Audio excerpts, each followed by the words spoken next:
Okay, beta, as we have discussed yesterday about the irrigation system, modern irrigation methods, और उसमें मैंने sprinkler system के बारे में आपको बताया था. तो ये देखिए, this is one image showing the sprinkler system. Field में ऐसे sprinklers लगाए हुए हैं जिससे कि थोड़े थोड़े गैप में लगाए हुए हैं जिससे कि when it rotates, it makes the water to flow to a very great area, large area तक पहुंच जाता है. इसको स्प्रिंकलर सिस्टम कहते हैं. और ऐसे ही एक ड्रिप इरिगेशन सिस्टम है जो कि मॉडर्न मेथड है. और ये देखिए, ये हॉरिजॉन्टल पाइप्स हैं. इन पाइप्स में वहीं पर एग्जैक्टली होल होता है जहां पर कि प्लांट की रूट्स हैं. तो पानी इधर से इन पाइप्स में यहां से नहीं निकलता है. Only it falls at the base of the plant here where the plant is and keep it. बाकी फील्ड देखिए, it is all, the soil is not wet, but यहाँ पर जो प्लांट है उसकी रूट्स के पास में पानी जो है ड्रॉप बाय ड्रॉप गिरता रहता है. तो ये दो मेथड्स जो होते हैं, they are very effective methods, efficient methods of irrigation. We had discussed after the irrigation, I had told you that we have to protect the weeds, protect the field from weeds, and then I also told you that after weeding is done, we need to, the crop is ready, and we were discussing about the wheat crop जो कि आजकल field में है. I told you that I'll be showing you. This is the one. ये एक wheat plant मैंने cut किया है जिसको it is almost mature, field में से कट किया है. ये देखिए, इसके स्टॉक के साथ इसको कट किया है. तो जब यहां से इसको स्टॉक के साथ कट कर दिया जाता है, then this is termed as, पूरी क्रॉप को, तो उसको हार्वेस्टिंग कहते हैं. तो ये देखिए कितनी बड़ी इसके साथ जो है स्टेम भी है. ठीक है. और यूजुअली सिकल के साथ करते हैं तो वो बिल्कुल यहाँ पर कट करते हैं. और अगर हम हार्वेस्टर लेते हैं या कंबाइन लेते हैं तो वो पूरा यहाँ पर इसको कट कर देता है. और अगर आप ध्यान से देखेंगे तो इसके अंदर सीड्स भी हैं. ठीक है, ग्रेन्स है. तो ये ग्रेन्स जो हैं इनको भी, ये इसके साथ शैफ प्रेजेंट है, ये शैफ भी रिमूव करना है. तो removing the chaff from the grains. अब इसके अंदर से ग्रेन्स भी आते हैं. If you can see, I can show you grains. These are the grains. Wheat के ग्रेन्स अपने देखे हुए हैं. तो इसके साथ ये शैफ भी होता है. सो रिमूविंग इट इज थ्रेशिंग. और उसके बाद में ये हस्क जो है व्हीट के साथ ही आ जाता है. और इन दोनों को अगर हमें, we have to remove the husk and the grain, the husk and the grain. अगर हमें इनको रिमूव करना है तो इसके लिए हम मेथड अप्लाई करते हैं विनोइंग का. Do you understand? तो आफ्टर यू हैव ऑब्टेन्ड, ये देखिए बहुत आसानी से निकल रहा है because it is a mature crop. तो ये बहुत आसानी से, यू कैन सी इट, ये सारा का सारा बहुत आसानी से निकल आ रहा है because it is a mature crop. और यहाँ पर ये देखिए, जब इसको ऐसे हम रब करते हैं तो एक मेथड ऐसे भी निकाल सकते हैं ग्रेन्स को रिमूव करने के लिए थ्रैश से. ये देखिए, you can obtain the grains from here. ठीक है. तो ये जो हस्क के साथ, अब इसके साथ हस्क भी है और ग्रेन भी है, दोनों दिख रहे हैं. यू कैन सी बोथ, है ना. तो इसको विनोइंग से देखिए कैसे हो जाएगा. अगर मैं, lighter particles will flow off, है कि नहीं. तो अब रह गए grains. Can you see it? Only grains are left. तो विनोइंग का मेथड भी मैंने आपको शो कर दिया, थ्रेशिंग भी शो कर दिया, हार्वेस्टिंग भी शो कर दिया. तो ये जो मेथड होता है, ये अब हमें ग्रेन्स मिल गए. जब हमें ऐसे ग्रेन्स मिल जाएंगे, ये बहुत सारे होंगे, जब हम क्रॉप फील्ड से लेंगे बहुत सारे होंगे. और जब इन ग्रेन्स को स्टोर करना है, अभी ये ग्रेन्स जो हैं, अगर आप ध्यान से देखेंगे फील्ड में, तो अगर आप, if you can get hold of such kind of one stalk of wheat plant, तो आप इसको घर में आके you can apply the same method and check it also. तो ये जो ग्रेन्स होते हैं, वी वर टॉकिंग कि जब इनको ग्रेन्स, अब हमारे बहुत सारे आ गए, अब इन ग्रेन्स को स्टोर करना एक बहुत इंपॉर्टेंट टास्क है, बहुत ज्यादा इंपॉर्टेंट टास्क है. रीजन बिहाइंड, ये जो क्रॉप ग्रेन्स होते हैं इनको हमें बहुत देर तक, ये जो ग्रेन्स होते हैं इनको हमें बहुत देर तक स्टोर करना पड़ता है. ऐसे तो नहीं है कि आज हमने क्रॉप हार्वेस्ट की, आज ही हमने इनको ग्रेन्स को निकाला, आटा बनाया और खा लिया और कल फिर से हम, क्योंकि ये तो एक बार की पूरी प्रोड्यूस है जो पूरे साल हमने यूज करनी है. क्योंकि अब जो हम व्हीट हार्वेस्ट करेंगे, ये व्हीट जो है नेक्स्ट सीजन में अक्टूबर नवंबर में जाके हमने फिर से सो करनी है. अब आप सोचिए कि जो अब हम हार्वेस्ट कर लेंगे क्रॉप, वो बाकी के पूरे टाइम के लिए सभी लोगों को मिलना चाहिए, उस वीट सभी को अवेलेबल होनी चाहिए, तभी हम उसको यूज करेंगे एज अ फूड प्रोडक्ट। और अगर इतनी देर के लिए हमें रखना है, आपको पता है आप वेजिटेबल्स रखते हो, फ्रूट्स रखते हो घर में, तो वो जल्दी खराब हो जाते हैं, और अगर हम बाहर रखते हैं तो वो खराब हो जाते हैं, उनको हमें रेफ्रिजरेटर में रखना पड़ता है। इवन रेफ्रिजरेटर में उनकी कोई एक डेफिनेट टाइम पीरियड है जिसके लिए हम उसको स्टोर कर सकते हैं, राइट? तो इन क्रॉप्स को तो हम रेफ्रिजरेटर में नहीं रख सकते हैं, और हमें कितने लंबे पीरियड के लिए रखना है, we have to keep it almost for month और ईयर और ईयर्स। सारा नहीं होता है कि एक क्रॉप एक साल में जितनी हमारे कंट्री में होगी सारी की सारी हम एक साल में खा लेंगे, उससे ज्यादा प्रोडक्शन होती है जिसको हमें बहुत अच्छी तरह स्टोर करना पड़ता है।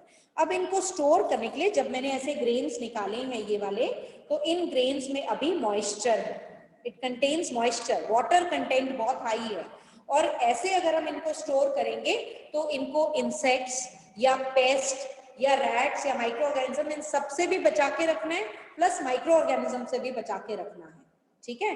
तो इसके लिए जो फ्रेश क्रॉप होती है जिसमें बहुत सारा मॉइस्चर होता है, उसको हार्वेस्ट करने से पहले उसको ड्राई किया जाता है। ड्राई करने का मतलब है सन ड्राई किया जाता है, और अगर हम उसको ड्राई नहीं करेंगे तो वो माइक्रो ऑर्गेनिज्म उसके ऊपर अटैक करेंगे, and it will get spoiled, it will lose its germination capacity, क्योंकि यही इनमें से ही कुछ गुड क्वालिटी सीड्स जो हैं हमने नेक्स्ट सीजन में, रबी सीजन में सो भी करने हैं, तभी हमें नेक्स्ट क्रॉप मिलेगी। सारे ग्रेन्स ऐसे जो क्रॉप की प्रोडक्शन है, सारी प्रोडक्शन हमने कहाँ नहीं लेनी है, यही इनमें से ही कुछ सीड्स हमको एज सो करने पड़ेंगे for the next crop also, right? Yes और नो? तो अगर मैं ये देखती हूँ ये मॉइस्चर अभी इनमें बहुत ज्यादा है, तो इनको सन ड्राई किया जाता है। जब इनको सन ड्राई कर दिया जाता है और उसके बाद में इनको प्रॉपर ड्राई किया जाता है ताकि इनमें से मॉइस्चर कम हो जाए, एंड इससे इंसेक्ट, बैक्टीरिया, फंजाई ये सब इसके ऊपर अटैक नहीं करते हैं। तो फार्मर्स जो होते हैं इनको स्टोर करने के लिए बड़े बड़े जूट बैग्स को यूज करते हैं। जूट बैग्स यानी कि बोरियां, बड़ी बड़ी बोरियों में भरकर ड्राई होने के बाद में, after drawing the grains they store it in big Ghani bags, jute bags, या बड़े बड़े घरों में, कई घरों में आपने देखा होगा बड़े बड़े मेटेलिक बिन्स भी होते हैं, बड़े बड़े मेटल के कंटेनर्स बने होते हैं जिसके अंदर बहुत सारे कईयों के घर में ये प्रैक्टिस है बेटा, जो हम वीट क्रॉप होती है उसको ग्रेन्स लेकर हम घर में स्टोर करते हैं, और थोड़ा थोड़ा निकाल के हम उसको we make it, grind it into flour and use it. Yes, तो मेटेलिक बिन्स में भी स्टोर करते हैं, लेकिन ये छोटे स्केल के लिए, स्मॉल स्केल के लिए। लार्ज स्केल के लिए जब हमने ग्रेन्स को स्टोर करना है तो बड़ी बड़ी ग्रेनरीज बनी होती हैं, बड़ी बड़ी ग्रेनरीज बनी होती हैं। And let me show you one, जहां पर कि इनको हम कहते हैं सिलोज। ये देखिए, दीज आर द सिलोज, जहां पर ये बड़े बड़े कंटेनर्स होते हैं जिनके अंदर ग्रेन्स को स्टोर किया जाता है, and it can be protected from pest like rats, insect, इन सब से भी इनको प्रोटेक्ट किया जाता है। कई बार ऐसा भी होता है कि इन गनी बैग्स, जो बड़ी बड़ी बहुत सारे गनी बैग्स एक के ऊपर स्टैक करके ग्रेनरीज में रख दिए जाते हैं, और उनको प्रोटेक्ट करने के लिए वहां पर इंसेक्टिसाइड या पेस्टिसाइड भी स्प्रे किया जाता है, chemical, so that the paste and insect and micro organisms do not attack. ठीक है, बड़े बड़े गोडाउन्स में जब स्टोर किए जाते हैं तो केमिकल्स ट्रीटमेंट उनका करना बहुत जरूरी है। अगर आपने घर में देखा होगा, कई बार घर में भी हम स्टोर करते हैं, अगर हम ज्यादा में, तो हम ड्राइड नीम लीव्स को भी यूज कर सकते हैं। नीम की जो लीव्स होती हैं उनको ड्राई कर कर भी हम ग्रेन्स के साथ रखते हैं, तो वो भी बहुत effective organic method of storing और protecting grains from pest and insects. Alright, so अब ये हो गया स्टोरेज भी हमारा कंप्लीट। इसका मतलब क्रॉप प्रोडक्शन एंड मैनेजमेंट में जितने स्टेप्स थे agricultural practices, starting from the first step which is preparation of soil. The second step, after preparing soil, we have to sow seeds. After sowing seeds, we have to add manure and fertilizer. And after adding manure fertilizer, we have to irrigate the crop. Irrigation के बाद में हमने उनको weed से protect किया, protection from weeds. And then we have to next is harvesting. After the wheat crop is ready, harvesting के बाद हमने उसको स्टोर किया. अब फार्मर्स ये सारी प्रैक्टिसेस करते हैं to produce a healthy yield crop for everyone's use. सभी के लिए ये जो क्रॉप प्रोडक्शन है ये farmers they undertake, and so that all the persons in on this earth are provided with enough sufficient food. लेकिन कई बार फॉर सम रीजंस होता क्या है, मे बी एनवायरमेंटल रीजंस, जो क्रॉप होती है वो कई बार डैमेज हो जाती है. It can be due to bad weather, it can be due to some or the other reason. कई बार कई लोगों की क्रॉप जो है वो खराब हो जाती है.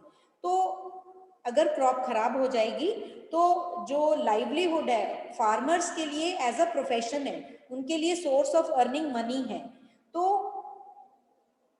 अगर वो क्रॉप खराब हो गई तो they will not be left with enough money with them, because that is their method of earning money.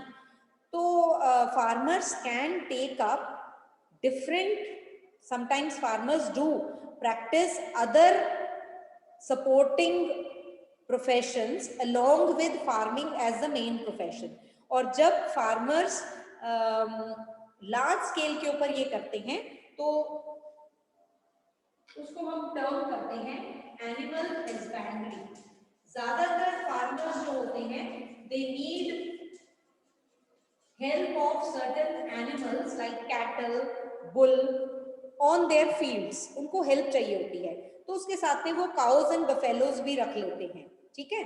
And large scale पे अगर उनके प्रोड्यूस को हम सेल कर हम उनसे we can obtain money, we can earn money from them. That is called as animal husbandry. तो सिर्फ it's not just selling milk of cows and buffaloes. That is one kind of animal, part of animal husbandry, जिसको हम dairy farming कहते हैं. We'll be studying about this in class 9th. There are other practices also which can be done, which are part of animal husbandry. जैसे कि आप you can do not just dairy farming. Sometimes farmers do practice honey bees. They rear honey bees. So rearing of honey bees, इसको हम क्या कहते हैं? Apiculture. ठीक है. So they in their fields along with their big farm, अपने farms के ऊपर along with practicing agriculture farming, वो bees को, honey bees को rear कहते हैं, करते हैं, जिसको हम कहते हैं apiculture. Sometimes if the farmers are इनके farms जो है near some water body है तो वो fishing भी कर सकते हैं. They rear fishes also, जिसको हम कहते हैं, क्या कहते हैं? What do you call? Pisciculture. ठीक है. So they are rearing fish on large scale. लेकिन ये बहुत ज्यादा large scale पे जब होता है तब हम उसे एनिमल हस्बेंड्री कहते हैं. तो एनिमल हस्बेंड्री की ये सारे पार्ट है, डेयरी फार्मिंग, एपीकल्चर, पिसिकल्चर. तो ये जब वो ले लेते हैं तो ये एक उनको सपोर्टिंग प्रोफेशन की तरह वर्क करता है. तो अगर किसी रीजन के लिए, अगर किसी रीजन के कारण अगर उनकी क्रॉप डिस्ट्रॉय हो जाती है, may be it didn't rain in the rainy season properly, maybe they were due to some extreme cold condition, extreme rain conditions, extreme hot conditions, उनकी crop for some reason destroy हो जाती है, उसकी yield नहीं मिलती है. तो ये जो supporting उनके पास practices हैं like dairy farming, apiculture, pisciculture, तो इससे उनको एक source of additional source of income हमेशा रहता है. और इस प्रैक्टिस को हम कहते हैं animal husbandry. So it is must that the farmers do practice animal husbandry along with agriculture so as to have a support system for their source of income. All right. So this is all with this chapter.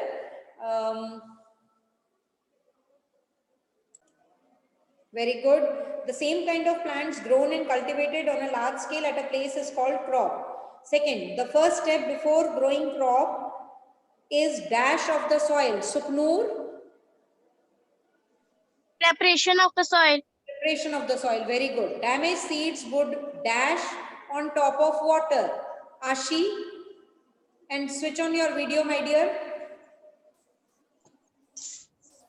Float. Hanji? Float on water. Float on top of water. For growing crops, sufficient sunlight and dash from the soil are essential. Sahajpreet? Water and Water and nutrients. Very good. Second question. Match the items in column A with those in column B. Kharif crops. Priya?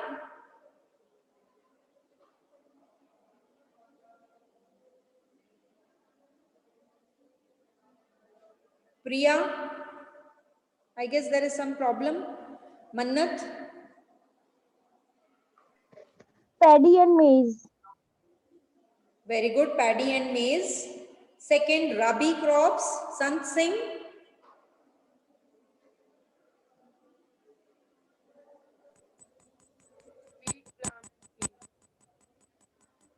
Beta, please keep yourself muted otherwise.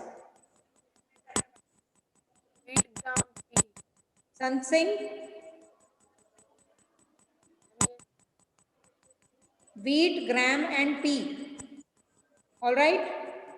Third one, mute yourself. After giving the answer, you have to mute yourself, my dear. Chemical fertilizers. Harsh Beer Saggu. Urea and superphosphate. Urea and superphosphate. Very good. Organic manure. Hazel. Animal excreta, cow dung, urine, and plant waste. Next, give two examples each of Kharif crop. Vedansh Chopra.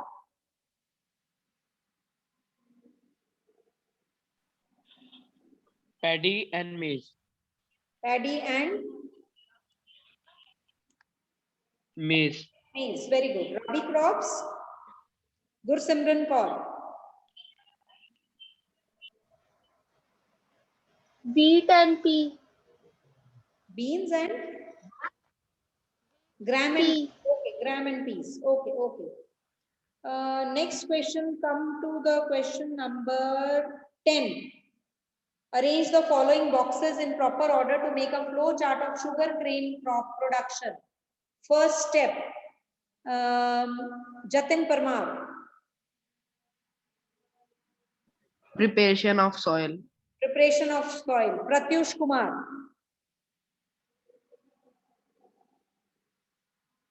Plowing the field. Can't hear you properly, beta. I'm plowing the field. Plowing the field. Okay. Next, Himanshi.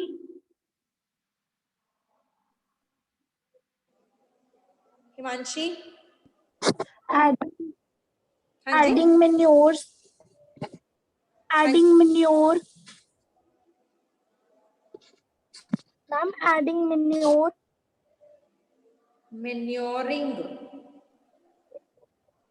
Okay manuring sowing करने से पहले manure कर रहे हैं add फिर तो प्लो करने से भी पहले कर लो अगर आपने मैन्योर पहले ऐड करना है तो आप प्लो करने से भी पहले ऐड करो ठीक है ना मन्नत मैम सोइंग सोइंग के बाद हम सवराज नेक्स्ट मैन्योरिंग शाबाश next Sukun, I guess there is one bacha, Aman Kumar. Next step. Irrigation. Irrigation, शाबाश. उसके बाद में next Gursimran.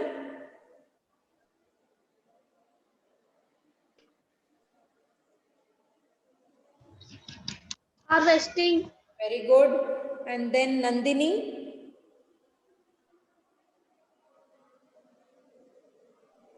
Planting the crop to sugar factory. बिल्कुल ठीक. Question number 11. Complete the following word puzzle with the help of clues. Providing water to the crops. Providing water to the crops.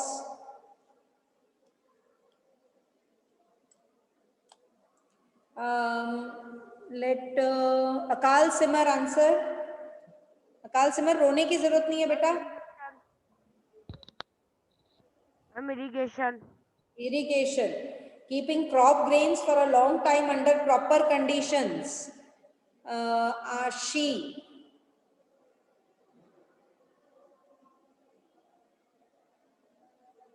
Stock. Keeping crop grains for long time under proper conditions. Savinay.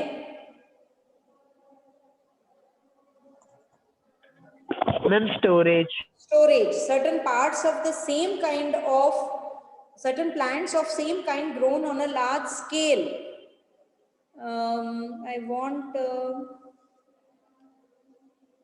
Diksha to answer me. Diksha? No? Then Simar?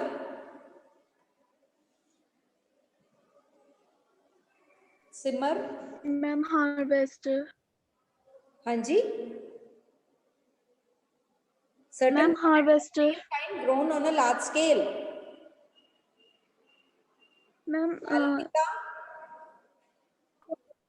crop. Crop. A machine used for cutting matured crop.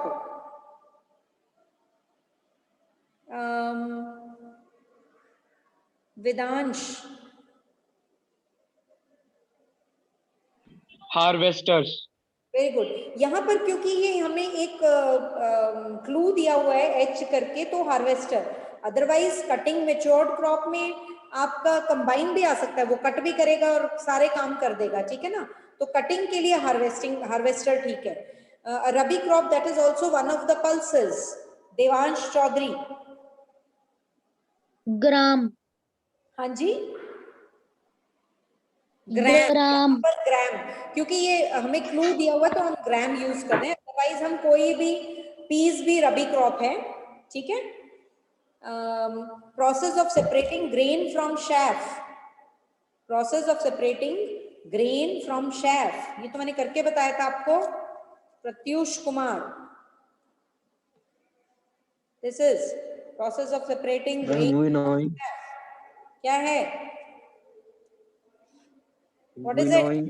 Winnowing. Shabash. Now that is all with our chapter.